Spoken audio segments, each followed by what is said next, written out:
Hey book lovers, welcome to my channel. This is Ashley and her books. My name is Ashley. What? Anyway, we are here today to talk about my December TBR. I can't believe that it is December already. I feel like this year has just flown by, but also at the same time has really drug on. It doesn't even make any sense. But anyway, I'm super excited. We have some great books. I have some great books to talk about and read this month. My book club, We Be Booking on Facebook, is doing a team TBR challenge this month. So super exciting. Basically, we're split up into teams, and the point of the TBR challenge is they give you prompts that you are supposed to fulfill using books that are already on your shelf, on your Kindle, that you already own.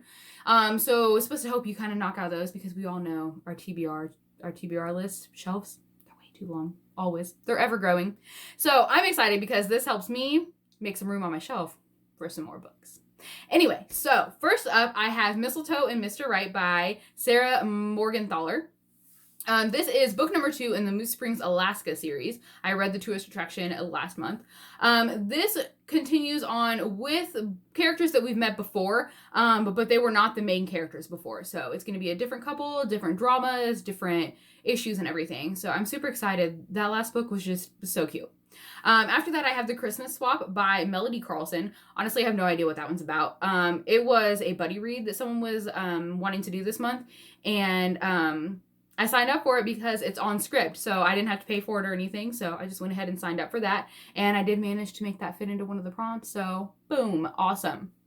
The next one I've actually already read. I don't know if any of you are big fans of K.A. Tucker and her Wild series, but if you are, then you probably know that on Tuesday the 1st, she released the third and final book for Jonah and Callow's story, which is super, super sad. This is a novella, so it's actually a really short. That's why, and just kind of breeze through it. I actually read a lot of it when I was on break at work, so that worked out perfectly. Again, rated this one 5 stars like I did the other two. I'm sad to see it gone, but I just absolutely love this series. Honestly, I would probably reread this series, and I'm not much of a rereader. Okay, so after that, like I said, we have a lot of different genres, so we've got a lot of romance so far. I don't even really know what they would consider this one. It is fiction, but it's about a woman who is in the military, works for the U.S. government.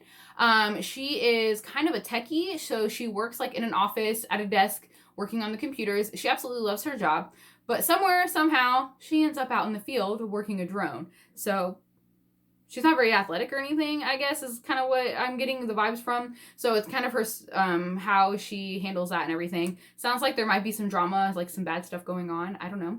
I've read the first book of the series, but it doesn't really sound like they're at all related. I don't know that any of the characters are the same, but anyway, we'll see. I did like the first one, so that's a good, good start. After that, I borrowed this from my mom, The Vanishing Half by Britt Bennett. This book has been all over the place recently. So if you don't know about it, I'll just give you a brief little synopsis, because I don't really know a whole lot about it, except for basically 2 sisters that they leave the town that they grew up in. Eventually one of them goes back to that town, and the other one goes to a different town where she starts her life, and she passes as white. So they're light enough that they could pass for that, so that's what she chooses to do. So I think it's kind of just going to be about like the 2 different stories and how they grow up, their different communities, and the experiences that they have as one of them, living in a Black community as a Black woman, and one of them living in a white community as a white woman. So it sounds like this is going to be a really eye-opening, I don't know, maybe a little bit sad. I don't know. We'll see. Probably some family drama if it's between 2 sisters. I have 3 sisters, so there's got to be some drama, right? Anyway, so after that I have Verity. Honestly, I don't even know if I'm saying that right. I hope I am.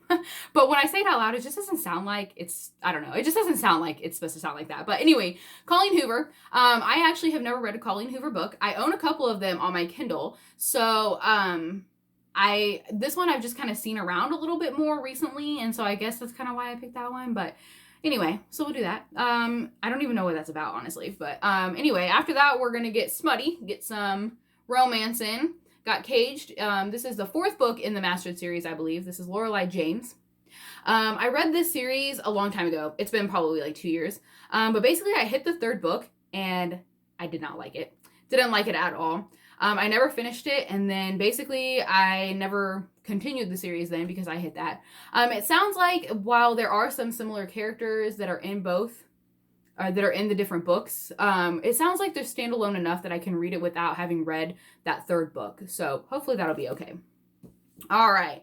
After that, I've got In a Holidays by Christina Lauren, which is, holy cow, just blowing up the Bookstagram and YouTube and everything. As you can see, I already started it. I had feeling a little reading slump here. So last night I picked this one up, and I am enjoying it so far. I'm only like 30 pages in. I was tired, y'all. So anyway, I did enjoy this one. Because I was kind of feeling that reading slump, I don't know. Not that I'm not feeling In a Holidays, but I decided to go ahead and pick up also The Dream Daughter. So I started that this morning. I have the audio checked out from the library, so I listened to it like on my way to work and a little bit at work and everything. And I'm just really into it already. So probably In a Holidays is going to get set aside while I finish this one. But anyway, this one has been talked about a lot in my book club. Members are super enjoying this one. So I'm hoping that I will enjoy it too. So far, so good. All right, we're also going to get a classic in this month, Northanger Abbey by Jane Austen. I hate it when they do that, guys. Why don't they put it on the back? Oh, well, it was $4. Anyway, it's a short little book. I also found an audiobook for it on Scribd, so be able to knock this one out pretty fast. Okay, so I know I said I wasn't going to talk about the prompts, but one of the prompts is to read a graphic novel. I know nothing about graphic novels. No. So I was kind of talking about it. I was looking at what other people were reading. So I did check out A Quiet Girl in a Noisy World from the library. We'll see when it gets here. I don't know. Who knows what's going to happen. But because I was talking about it, my husband was like, hey, I have this graphic novel that was really good. It's a standalone. So, you know, you don't have to like read a series or anything. So that's pretty cool. Anyway, so it's called All You Need Is Kill. It's kind of big, but it's a graphic novel, so it's not like, you know, I mean, there's not like a bunch of words on it or anything. It's mostly pictures and stuff. I'm not going to try to pronounce those names because I will super butcher them. But anyway, we'll kind of see how that one plays out. So that is my TBR for that challenge that will fulfill all those prompts. Between all those books will fulfill the prompts, so super cool. I'm hoping that everything goes well. I have a lot of audiobooks that I can check out or use from Scribd. I have a lot of time off. My husband works all weekend this weekend. So, you know, hopefully everything will work out because I really, really want to get to these books. So these do not fulfill any prompts on my list. But I finished A Court of Thorns and Roses. I actually finished that on the 1st, which was Tuesday, December 1st. And so Monday was my birthday, and I was almost done with it. So I didn't end up finishing it, which is kind of ironic because if I would have just gone home instead of going to the bookstore, I probably would have finished it. But I didn't. Anyway, I already have my birthday presents and everything, but I bribed my husband, and he is super nice. I was like, I just need the next book. I just need the next book, babe. Come on, it's my birthday. You can't say no to me. Anyway, of course, boom, I ended up with both of them. Anyway, I just can't get over how freaking gorgeous these covers are. I am in love. Just the beautiful colors. The first one was red. I don't know if you guys know that, but anyway, I'm super excited about these. I don't know if you guys just ever like pick up a book and you just don't want to read anything else. It's really bad when you come to series. The last time that this happened to me was when I read the Selection series a few months ago. Something about just picking these books up, they just speak to me and I don't want to read anything else. So I'm trying to avoid these at least until I get a few of the prompts finished for my team and earn some points. I'm really sorry, team, if I don't get all the points. I'm going to try my hardest, but all I want to do is read this book right now. Anyway, that is my TBR for December. We will see how everything goes with the audiobooks and what's coming in from the library. I am super excited. We have a ton of different genres and types of books that we're reading this month, so that is super exciting. Anyway, I hope everyone is having a great December so far. I hope everyone continues to have a great December and that your holidays, whatever it is that you celebrate, are wonderful. And I hope to see you guys again soon. Bye, everyone.